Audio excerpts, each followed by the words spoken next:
Welcome back to Flat Irons Tuning. Now is the time where we need to talk about all the developments circling around the GT300 BRZ that now is going to have a 3-liter twin-turbo engine. Yes, it's cool. We're super excited about it, but there's a lot here. There's some really important parts, specifically what this means for the EJ20, what this means for what Subaru, the way that Subaru is thinking about its engines going forward, and some of the signs that we're going to get into how long they've actually probably been working on this. Before we do that, just want to say real quick, if you're watching this on a mobile device, if you see the hype button, make sure you click that because that helps us out a ton to help make sure that our videos get out there, people can see them and all that sort of good stuff. So let's dive into this first and foremost. So yes, there's a ton of excitement around this new engine in the BRZ. As we've been trying to get a better picture of what's going on with this thing, how it works, all the details that we can, found a really interesting interview with the GM of the BRZ GT300 team, Masahiro Ozawa. The key detail here is that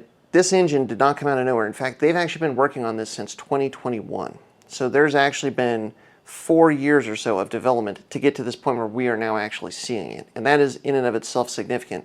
But to really understand that significance, we got to go back to the beginning. When did Subaru start working with R&D Sport and competing in Super GT300 in this capacity? Subaru was actually competing in JGTC and Super GT going back basically to the late 90s, and they were working with Cusco all the way up through 2008. Yes, that Cusco, like Cusco, the 03Gs, Cusco USA. Yeah, same company, but based out of Japan. They do a lot of motorsports build, and that's who Subaru was working with originally to compete in JGTC.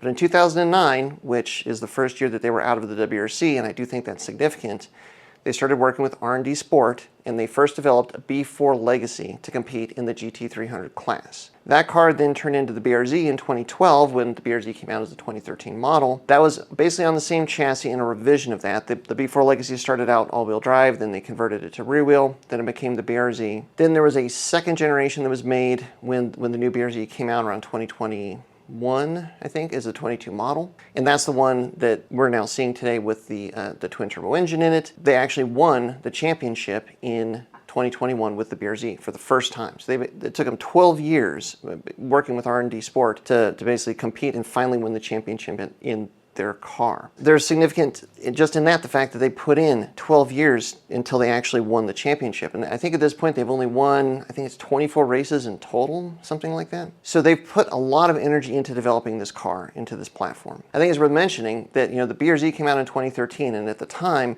it seemed like this is out of nowhere. And yes, they're working with Toyota, but Subaru's claim to fame was all-wheel drive and everything. And so now they've got this rear-wheel drive car. And it seems strange, but knowing how much energy they've put into competing in GT300, and well, now having a rear-wheel drive sports car, if they're really going to focus on that, it actually does make a lot more sense. This whole time, they were using basically the EJ20 closed-deck engine that was what was in their WRC car. Again, so in this interview with General Manager Ozawa, he says that they've actually been developing the 6-cylinder engine since 2021. And the reason that they've been developing it is because they realized that they were at the limit or just past the limit where the EJ20 could be reliable. Now, part of the reason for that is when, going back to 2009 and even before, originally the GT300 class had a 300 horsepower limit. So at that time, it was much easier to have the EJ20 make that much power reliably. But as time has gone on, Super GT has tried to merge with the FIA GT3 class, which makes more power. And currently, it's based on power to weight, but right now, GT3 cars are making between 500 and 600 horsepower. It's been slowly increasing over time, and one of the things that Ozawa says is that knowing that basically the power limits are going to be increasing, every few years, they were just past the point where the EJ20 was going to be reliable. What they were trying to develop is an engine that once they launched it, it would give them another 5 to 10 years where they were going to be able to be competitive and reliable with the engine. And that was the motivation to start developing this 6-cylinder engine, because now with 6 cylinders, twin turbos, and everything that goes into it, that's going to give them the ability to have a much more competitive and reliable car. And the big results that they lost this year due to engine failures, this is definitely the time.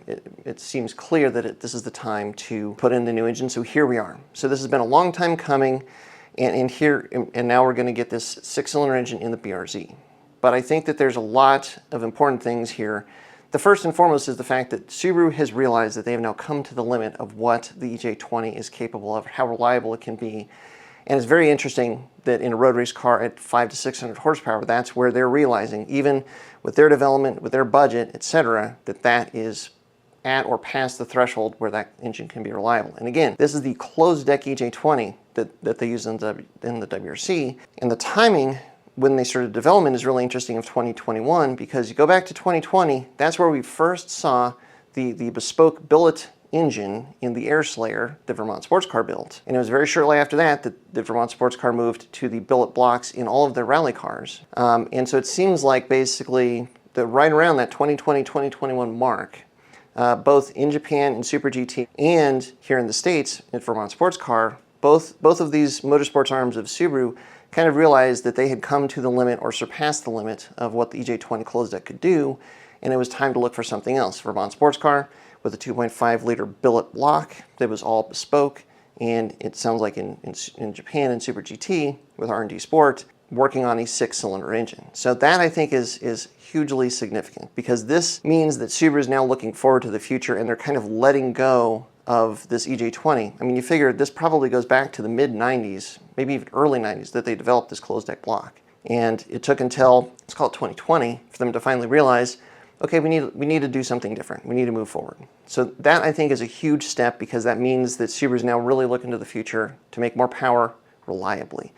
That's a big deal. Why the EG33? There are pictures that have come out of the engine, and it definitely is an EG33 case. Now, the reason for that is because this engine is basically the 2.2 turbo block that came in the Legacy Turbo in the early 90s, just with 2 more cylinders. A 74mm stroke, 97mm bore. That's how you get 2.2 liters of displacement in the EJ22, 3.3 liters in the EG33. But if they just reduce the bore to 92mm with a 74mm stroke, basically all the same engine geometry of the EJ20, well, now you get 3 liters out of this case. So I think basically the EG33 case, it is a case, but it's definitely been probably sleeved down to 92mm, custom crank, all sorts of stuff. The other interesting thing is the picture where you can see that it's an EG33 stamp on the case. Well, that's from right underneath the high pressure fuel pump, which means that the car is direct injected. Not only is it hot H, where you got the turbos on top, so basically the exhaust is coming out of the top instead of the bottom. It's probably completely bespoke heads and direct injected. I think they're basically just using the architecture of the EJ20, which they prefer, but everything else is completely different and bespoke, and that's probably what they've worked with all these years to get to the point where it is now reliable enough for them to put it in the car and campaign it. So that's where we're seeing it now. But still very exciting that they've come to that point. The fact that it's direct injected means that if they were to try and put something like this into production, they have a good chance of keeping decent fuel economy numbers, having it meet emission standards, that sort of thing. I mean, it's a bit of a pipe dream, but it's at least possible that this could be a production engine at some point because it is direct injected. So I mean, that's a huge positive. So that's why they picked the EG33 block. Now let's talk about all of the design elements to this engine, because there is a ton of consideration that they put into this. First and foremost, with the EJ20 engine, it was basically very similar in construction to what we would know as an EJ20 or an EJ25, but the turbo was out front and the intercooler and radiator were ahead of that. But they said in the development of this engine, knowing that they were going to go to 2 turbos, 2 intercoolers, that's going to put a lot of weight on the nose of the car. That is in large part why they moved it to the hot H configuration, where the turbos are sitting on top of the block, because it takes that weight from being in front of the car and the heavy turbos and puts it right back center of mass of the engine. But why the hot H? Why do the exhaust off the top instead of the bottom? Well, the reason for that is the center of gravity. So this was their consideration here. If they had the turbos coming off the bottom, the exhaust manifold coming off the bottom and feeding the turbos, it's going to be a lot of plumbing, some extra weight, some extra complexity. Obviously, there's going to be more delay from when those exhaust pulses get to the turbo to spool them up. But this also lets them mount the engine much lower. So you have lower center of gravity and more weight towards the center of the car. So that improves the handling of the car, even with the 2 turbos. I mean, the fact that they've gone to that extent to develop it is pretty impressive. I want to see what this intake manifold looks like, because I can only imagine it's like a little pancake underneath the engine that somehow goes into the runners to go up. Pretty crazy. But so there's a ton of design and development that has gone into this engine. Nothing, I think, is in this engine by accident. And they say that they're going to continue to develop this engine, and they want to compete with it for the next 5 to 10 years. It's also significant here to mention that up until this point, the basic formula for the BRZ GT300 that allowed it to be successful ultimately was the fact that it was a corner monster. So they had really high cornering speeds, really good handling in the car. Where they were always deficient was straight line speed. In GT300, as you win races, you actually have to add ballast, you add weight. And their other struggle was that because of the limits of the EJ20, if they won races or did well and had to add ballast to the car, they were not able to kind of turn up the boost, increase the power to keep the car, competitive in the straights once they had the extra weight. They're able to kind of land the plane in 2021 to great fanfare, but they were not able to repeat that, and they've been struggling ever since. And then, of course, 2025, they had all these engine issues. So this six-cylinder engine, twin-turbo six-cylinder engine, it's going to give them more torque, and it should give them a lot more reliability in terms of, if they're able to get up to the front, win races, add ballast, and that sort of thing. And just the advantage that they're going to have with the different torque behavior. The other thing that came out of this interview is that it made the car a little bit tricky to drive to have this single turbo four-cylinder engine when they were trying to come out of the corners. So if they can have more throttle response, more torque coming from basically corner apex to exit, that should improve the ability of the car to hit some of these straight line speeds as well. So there's a lot of this six-cylinder engine that I think is a huge positive for the GT300 car, and that signals a really different line of thinking for Subaru. This is, I think, the biggest indicator that we have to this point that they're getting really out of the rally mindset and thinking about just rally cars.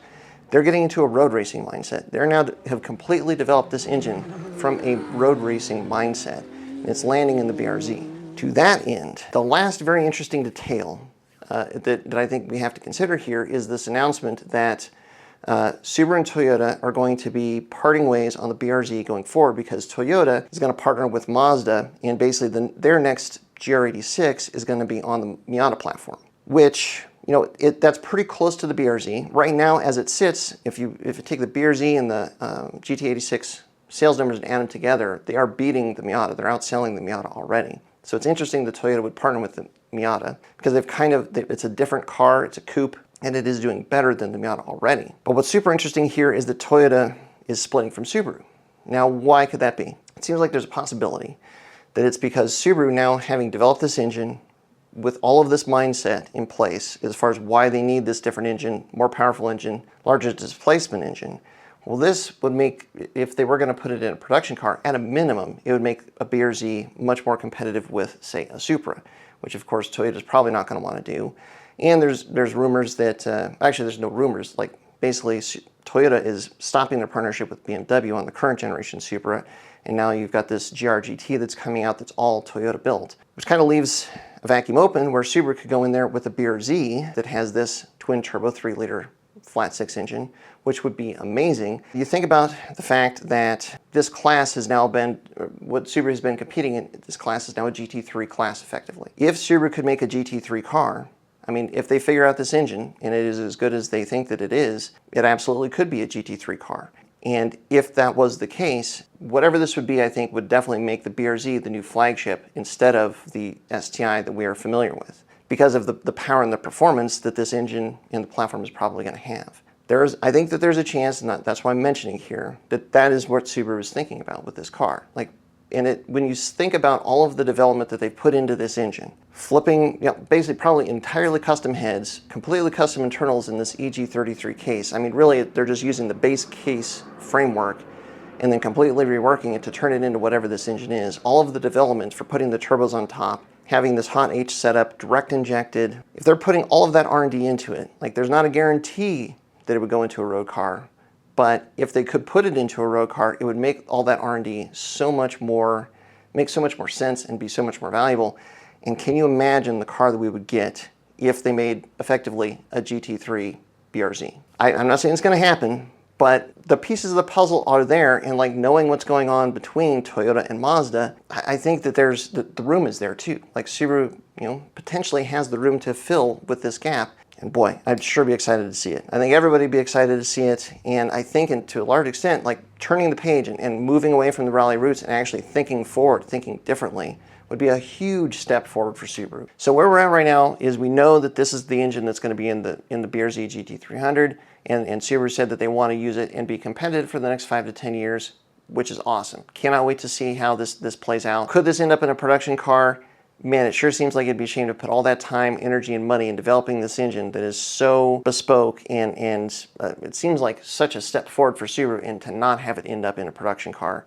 But we're just going to have to wait and see. I'm crossing my fingers and hoping that Subaru really thinks down this GT3 path. Call it a BRZ STI with this 3-liter twin-turbo engine that makes 500 horsepower, 450 horsepower, that is something that could go and compete with, say, a Porsche Cayman, maybe even a 911. Who knows? I mean, I think there's room in that market, and I would love to see Subaru build something to compete there. So that's where we're at. I cannot wait. I think there's a lot of positive things that have come out of the Tokyo Auto Salon that give us a positive view of what is going to come from Subaru in the future. All we can do now is wait and hope. So thanks so much for watching. Thanks for your support as always, and until next time, stay tuned to Flat Irons Tuning.